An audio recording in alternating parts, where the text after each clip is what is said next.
Hi hello నమస్తే అండి. ఎలా ఉన్నారు? అందరూ బాగున్నారా? నేనైతే చాలా బాగున్నానండి. మీరు కూడా బాగున్నారని అనుకుంటున్నాను. ఈరోజు మన వీడియోలో వచ్చేసి క్యాప్సికమ్ మసాలా కర్రీ ఏ విధంగా ప్రిపేర్ చేసుకోవాలనేది చూపించబోతున్నాను. మరిక వీడియోలోకి వెళ్దామా?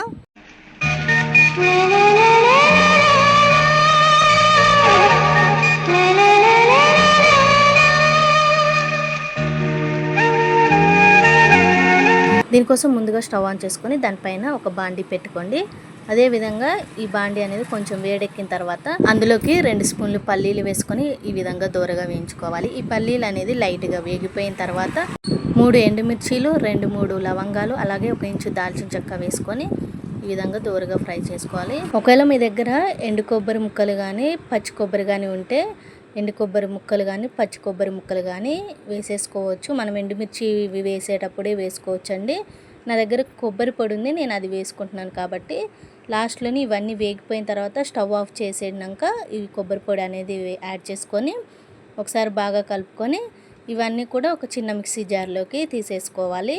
ఈ విధంగా మిక్సీ జార్లోకి తీసేసుకొని ఇప్పుడు దీన్నంతా కూడా చల్లారే వరకు పక్కన పెట్టేసుకుందాము.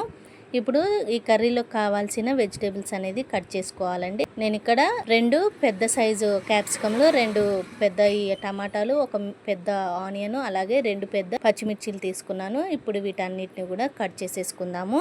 ఈ క్యాప్సికమ్ని లోపల ఇవి గింజలు అవి ఏమి లేకుండా ఈ విధంగా రౌండ్గా కట్ చేసుకొని మొత్తము తీసేసుకోవాలన్నమాట. ఇప్పుడు ఈ క్యాప్సికమ్ని మనము మీడియం సైజులోనే కట్ చేసుకోవాలండి. క్యూబ్స్ లాగా మరీ చిన్నగా కట్ చేసుకోకుండా ఈ విధంగా క్యూబ్స్ లాగా కొంచెం పెద్ద ముక్కలుగా కట్ చేసుకోవాలి. అప్పుడే ఈ కర్రీలోకి బాగుంటాయి అన్నమాట. చూడటానికి తినటానికి కూడా చాలా బాగుంటుంది. ఈ విధంగా క్యూబ్స్ లాగా కట్ చేసుకున్న తర్వాత ఈ క్యాప్సికమ్ ముక్కలన్నిటిని కూడా వేరే ఒక ప్లేట్లోకి తీసేసుకుందాము. అదేవిధంగా ఈ టమాటా ముక్కల్ని కూడా కట్ చేసేసుకుందాము. మరి చిన్నగా కూడా కట్ చేసుకోవాలని అవసరం లేదు, ఇలా మామూలుగా కట్ చేసేసుకుంటే సరిపోతుంది. ఈ 2 టమాటాలు కట్ చేసేసుకొని అలాగే మనం తీసుకున్న ఒక ఆనియన్ని కూడా సన్నగా కట్ చేసేసుకుందాము. పచ్చిమిర్చిని కూడా కట్ చేసేసుకుందామండి. ఇవన్నీ కూడా వెజిటేబుల్స్ అన్నీ కట్ చేసేసుకొని ఇప్పుడు పక్కన పెట్టేసుకుందాము. ఇప్పుడు మనము ఇందాక వేయించుకున్న దినుసులన్నీ కూడా మిక్సీ జార్లో వేసుకున్నాం కదా, అందులోకి ఈ విధంగా ముందుగానే నానబెట్టుకున్న ఒక చిన్న చింతపండు వాటర్తో సహా చింతపండుని ఇందులోకి యాడ్ చేసేసుకోవాలండి. యాడ్ చేసుకొని ఈ విధంగా మిక్సీ పట్టేసుకొని పేస్ట్ చేసేసుకోవాలి. ఇప్పుడు స్టవ్ ఆన్ చేసేసుకొని మనము పల్లీలు వేయించుకున్న కడాయిలోని 3-4 టేబుల్ స్పూన్లు ఆయిల్ యాడ్ చేసుకోవాలండి. ఈ మసాలా కర్రీకి ఆయిల్ కొంచెము ఎక్కువే పడుతుంది. ఒక 3-4 టేబుల్ స్పూన్లు ఆయిల్ యాడ్ చేసేసుకొని ఈ ఆయిల్ లైట్గా వేడెక్కాలన్నమాట.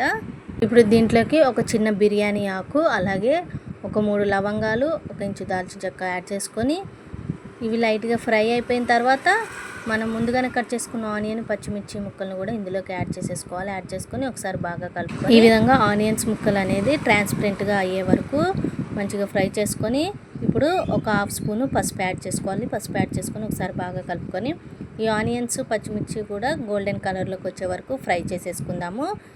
ఈ విధంగా ఫ్రై చేసేసుకున్న తర్వాత ఇప్పుడు దీంట్లోకి 1 స్పూన్ అల్లం వెల్లుల్లి పేస్ట్ యాడ్ చేసుకొని ఈ అల్లం వెల్లుల్లి పేస్ట్ పచ్చివాసన పోయేంత వరకు ఒక 3-4 నిమిషాల పాటు ఈ విధంగా ఒకసారి బాగా కలుపుకొని మంచిగా లో ఫ్లేమ్లోనే బాగా ఫ్రై చేసేసుకుందాము. ఈ అల్లం వెల్లుల్లి పేస్ట్ అనేది పచ్చివాసన పోయి మంచిగా వేగిపోయిన తర్వాత మనం కట్ చేసుకున్న టమాటో ముక్కలు, అదేవిధంగా ఈ క్యాప్సికమ్ ముక్కలను కూడా యాడ్ చేసేసుకొని ఒకసారి బాగా కలుపుకొని ఒక 5 నిమిషాల పాటు మంచిగా మూత పెట్టేసుకొని మగ్గించుకుందాము. 5 నిమిషాల తర్వాత మూత తీసి చూస్తే ఈ క్యాప్సికమ్ ముక్కలు టమాటా ముక్కలు కూడా ఈ విధంగా మంచిగా మగ్గిపోయినాయి అనమాట. ఇప్పుడు మనము ముందుగానే ప్రిపేర్ చేసుకున్న మసాలా పేస్ట్ని యాడ్ చేసేసుకొని ఈ విధంగా ఒకసారి బాగా కలుపుకున్నాము. అంతా కలిసే విధంగా కలిపేసుకొని ఒక 3-4 నిమిషాల పాటు మూత పెట్టేసుకొని మంచిగా మగ్గిచ్చేసుకుందాము. ఈ విధంగా మగ్గిపోయిన తర్వాత ఒకసారి బాగా కలుపుకొని ఇప్పుడు దీంట్లోకి మనము స్పైసెస్ అన్నీ కూడా యాడ్ చేసేసుకుందామండి. మీ టేస్ట్కి సరిపడా సాల్ట్, అలాగే 1/2 స్పూన్ ధనియా powder, 1/2 spoon garam masala powder. మీ దగ్గర ఒకవేళ 2 అవైలబుల్గా లేకపోతే ఏదన్నా ఒకటి ఒక 1 స్పూన్ వేసుకుంటే సరిపోతుంది. అలాగే మీ కారానికి తగ్గట్టుగా కారం యాడ్ చేసుకోండి. నేను ఇక్కడైతే 1 స్పూన్ సాల్ట్, అలాగే 2 స్పూన్లు కారం యాడ్ చేసుకున్నాను. యాడ్ చేసేసుకొని ఒకసారి అంతా బాగా కలిసే విధంగా కలుపుకొని ఇంకొక 2-3 నిమిషాల పాటు ఇలాగే వదిలేసి మంచిగా మీడియం ఫ్లేమ్లోని మగ్గిచ్చేసుకుందాము మూత పెట్టేసుకొని. ఈ విధంగా ఆయిల్ అనేది కర్రీలో నుంచి సపరేట్ అవుతూ చక్కగా మగ్గిపోయిన తర్వాత ఒకసారి అంతా కూడా కలిసే విధంగా బాగా కలుపుకొని ఇప్పుడు దీంట్లోకి మన గ్రేవీ కన్సిస్టెన్సీకి సరిపడా వాటర్ని యాడ్ చేసేసుకుందాము. చూస్తున్నారు కదా, నేను వీడియోలో చూపిస్తున్నట్లుగా ఈ కన్సిస్టెన్సీలో ఉండేలాగా వాటర్ని యాడ్ చేసేసుకొని ఒకసారి అంతా కలుపుకొని ఇప్పుడు సాల్ట్ అనేది చెక్ చేసుకుందాము. సాల్ట్ ఒకవేళ మీకు ఏమైనా తక్కువైంది అనిపిస్తే కొంచెం యాడ్ చేసుకోండి, లేదు సరిపోతే ఏం పర్లేదు. నాకైతే సరిపోయింది. మూత పెట్టేసుకొని హై ఫ్లేమ్లోని ఒక 5 నిమిషాల పాటు ఉడకబెట్టుకుందాము. ఈ విధంగా ఉడికిపోయిన తర్వాత కర్రీని చక్కగా ఒకసారి బాగా కలుపుకొని, మీ దగ్గర ఫ్రెష్ క్రీమ్ అవైలబుల్గా ఉంటే ఫ్రెష్ క్రీమ్ యాడ్ చేసుకోండి ఈ స్టేజ్లోని, లేదంటే స్కిప్ చేసేయండి. ఈ విధంగా కన్సిస్టెన్సీ అనేది ఈ విధంగా వచ్చే వరకు మగ్గించుకొని లాస్ట్లోని కొంచెం కొత్తిమీర యాడ్ చేసుకొని ఒక 2 నిమిషాల పాటు ఉడికించేసుకొని స్టవ్ ఆఫ్ చేసేసుకుంటే సరిపోతుంది. చూడండి, కన్సిస్టెన్సీ అనేది కంపల్సరీగా ఈ విధంగా ఉన్నప్పుడే స్టవ్ ఆఫ్ చేసేసుకోవాలి.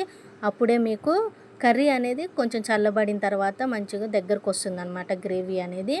ఇప్పుడు స్టవ్ ఆఫ్ చేసేసుకున్న తర్వాత ఈ విధంగా ప్లేట్లోకి కర్రీ అనేది రైస్తోని కానీ, లేదంటే బగారా రైస్తో కానీ, చపాతీలోకి, రోటీలోకి, పుల్కాలోకి, దేంట్లోకైనా కానీ కర్రీ అనేది చాలా బాగుంటుందండి.